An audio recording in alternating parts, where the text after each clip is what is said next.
Morning friends, welcome to Arya career academy. आज हम लोग करेंगे करंट अफेयर। और अगर अभी तक आप मेरे चैनल को सब्सक्राइब नहीं किए हैं तो सब्सक्राइब कर लीजिए और बेल आइकन दबाना नहीं भूलिए, ताकि कोई भी नोटिफिकेशन अपडेट हो तो आपको वीडियो मिलता रहे।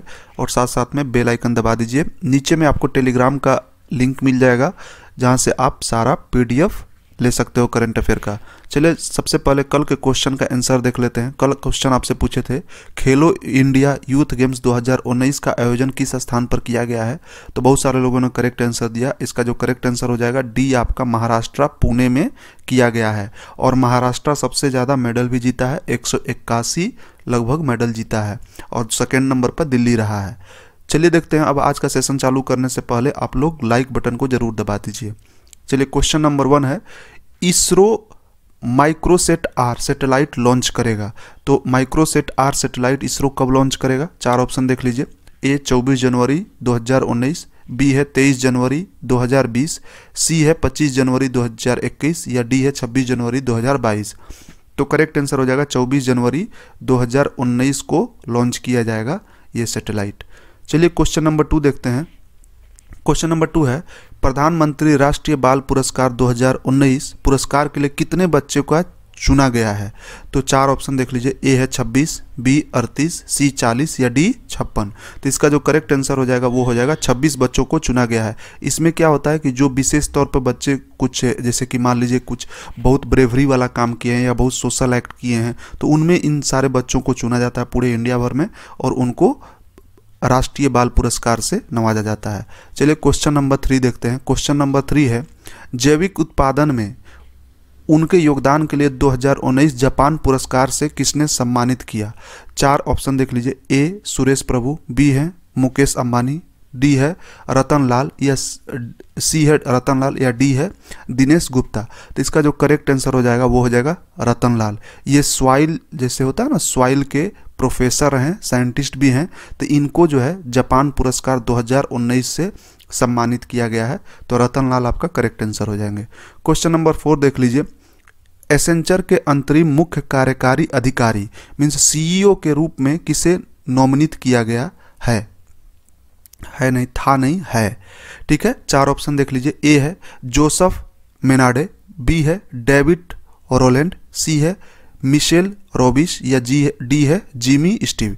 तो इसका जो करेक्ट आंसर हो जाएगा वो हो जाएगा डेविड रोलैंड को नया CEO के तौर पर एसेंचर का चुना गया है। बहुत सारे रेलवे एग्जाम में इससे क्वेश्चन आता है आपको CEO से, इसीलिए जो नए CEO नियुक्त होते हैं उनको हम आपको प्रोवाइड करा देते हैं। चलिए क्वेश्चन नंबर 5 देखते हैं। भारत रबड़ एक्सपो EIRE 2019 के 10वें संस्करण की शुरुआत किस शहर में की गई है? 4 ऑप्शन देख लीजिए। ए मुंबई, बी दिल्ली, सी बेंगलोर या डी पुणे। तो इंडिया रबर एक्सपो जो है ये मुंबई में किया गया है। तो ए आपका करेक्ट आंसर हो गया। चलिए क्वेश्चन नंबर 6 देखते हैं। क्वेश्चन नंबर 6 है, राष्ट्रपति रामनाथ कोविंद सर्वोच्च न्यायालय के अतिरिक्त सॉलिसिटर जनरल के रूप में किसे नियुक्त किया है? ठीक है, तो 4 ऑप्शन देख लीजिए। ए है संजय जैन, बी है नरेश अय्यर, सी है सुरेश वर्मा या डी इनमें से कोई नहीं। तो इसका जो करेक्ट आंसर हो जाएगा संजय जैन आपका करेक्ट आंसर हो जाएगा। सॉलिसिटर जनरल के तौर पर इनको नियुक्त किया गया है। किसके द्वारा? अपने प्रेसिडेंट रामनाथ कोविंद द्वारा। चलिए क्वेश्चन नंबर 7 देख लेते हैं। मैंत्रा और जेबोंग के नए मुख्य कार्यकारी अधिकारी CEO के रूप में किसे नियुक्त किया गया है? 4 ऑप्शन देख लीजिए। ए है अमर नागरम, बी है विष्णु श्रीनिवासन, सी है सुमिता अग्रवाल या डी है वासुकी रावत। तो करेक्ट आंसर हो जाएगा अमर नागरम। ए आपका करेक्ट आंसर हो गया। मैंत्रा और जेबोंग के CEO के तौर पर इनको चुना गया है। क्वेश्चन नंबर 8 देखते हैं। वह राज्य सरकार जिसके द्वारा हाल ही में राज्य स्तरीय शौर्य पुरस्कार की घोषणा की गई। 4 ऑप्शन देख लीजिए। ए पंजाब, बी हरियाणा, सी राजस्थान या डी उत्तर प्रदेश। तो शौर्य पुरस्कार जो है ये हरियाणा के द्वारा दिया जाएगा। तो बी आपका करेक्ट आंसर हो गया, बी। चलिए अब क्वेश्चन नंबर 9 की तरफ बढ़ते हैं। क्वेश्चन नंबर 9 देख लीजिए। अंतर्राष्ट्रीय गांधी शांति पुरस्कार 2018 के विजेता कौन है? 4 ऑप्शन है। ए कन्याकुमारी, बी है योही ससाकवा, सी है अक्षय पात्र फाउंडेशन या डी है सुलभ इंटरनेशनल। तो इसका जो आंसर हो जाएगा वो हो जाएगा योही ससाकवा। और इसमें चारों ऑप्शन विजेता है। अब इसके बारे में थोड़ा डिटेल में देख लेते हैं। तो देखिए 2015 के लिए अंतर्राष्ट्रीय गांधी शांति पुरस्कार जो है मतलब गांधी शांति पुरस्कार मिला है कन्याकुमारी को 2016 के लिए। अक्षय पात्रा फाउंडेशन और सुलभ इंटरनेशनल को मिला है 2016 के लिए। 2017 के लिए एकलव्य टेस्ट को मिला है और 2018 के लिए योही ससाकवा। यही क्वेश्चन आपसे पूछा गया है और ये भी पूछा जा सकता है कि इसका जो मिलता है प्राइज उसका चयन कौन करता है। तो इसका चयन करने के लिए अपोजिशन पार्टी जो होती है वो करते हैं, मुख्य न्यायाधीश करता है और दो अन्य प्रतिष्ठित व्यक्तियों को चुना जाता है, वो लोग इसको सेलेक्ट करते हैं। तो ये सारी चीज़ें होंगी। एग्जाम पॉइंट ऑफ व्यू से ये बहुत ही इंपॉर्टेंट है क्योंकि इससे क्वेश्चन आना ही आना है, क्योंकि ये गांधी शांति पुरस्कार है। तो एक तरह से इससे क्वेश्चन आप किसी भी एग्जाम में बैठो, चारों में से कोई ना कोई आपको देखने के लिए। नंबर 9 देख लेते हैं। क्वेश्चन नंबर 9 है, जर्मन केमिकल कंपनी का नाम बताइए जिसने अडानी ग्रुप के साथ एक एमयू साइन किया है।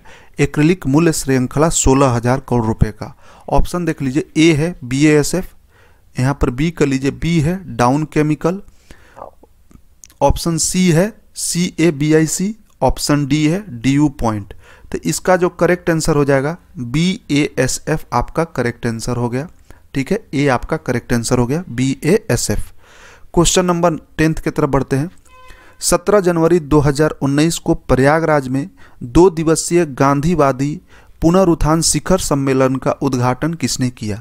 4 ऑप्शन है, ए श्री रामनाथ कोविंद, बी श्री सुरेश प्रभु, सी श्री वेंकैया नायडू, डी है श्री नरेंद्र मोदी। तो इसका जो करेक्ट आंसर हो जाएगा वो हो जाएगा श्री रामनाथ कोविंद। ये अपने प्रेसिडेंट है, उन्होंने किया था। फिगर देख लीजिए, गांधी रिसर्जेंस समिट जो है इनके बर्थडे पर, मतलब कि इनके बर्थडे के उपरांत, मतलब कि 125वां बर्थडे सेलिब्रेट किया जा रहा है, उसके तौर पर ही ये किया गया है गांधी रिसर्जेंस समिट। और यहाँ पर देखिए ये रामनाथ कोविंद है, इन्होंने ही इसका शिलान्यास किया है। चलिए देख लेते हैं क्वेश्चन ऑफ द डे। अगर अभी तक आप लाइक नहीं किए हैं तो लाइक कर लीजिए क्वेश्चन मतलब कि वीडियो को, और साथ साथ में ज़्यादा से ज़्यादा लोगों को शेयर कीजिए। चलिए क्वेश्चन ऑफ द डे देख लेते हैं। निम्न में से किस राज्य सरकार ने 12 जनवरी 2019 को एक परिवार एक नौकरी योजना का शुभारंभ किया? 4 ऑप्शन है, ए बिहार, बी पंजाब, सी सिक्किम या डी उत्तर प्रदेश। हमको आशा है कि इसका जो आंसर है वो सारे लोग को पता होगा, क्योंकि इम्पोर्टेंट है क्वेश्चन। इस टाइप का योजना बहुत कम ही आता है कि एक परिवार एक नौकरी। तो आप लोग, हमको आशा है कि आप लोग करेक्ट आंसर दोगे, क्योंकि 12 तारीख को हम ये जो न्यूज़ है ये हम ऑलरेडी आपको अपने करंट अफेयर में डाले हुए हैं। जो रेगुलर बेसिस पर देखते होंगे उनको पता चल जाएगा इसका आंसर, तो आप लोग इसे याद भी कर लीजिएगा। चलिए, thank you for watching, share and subscribe my channel.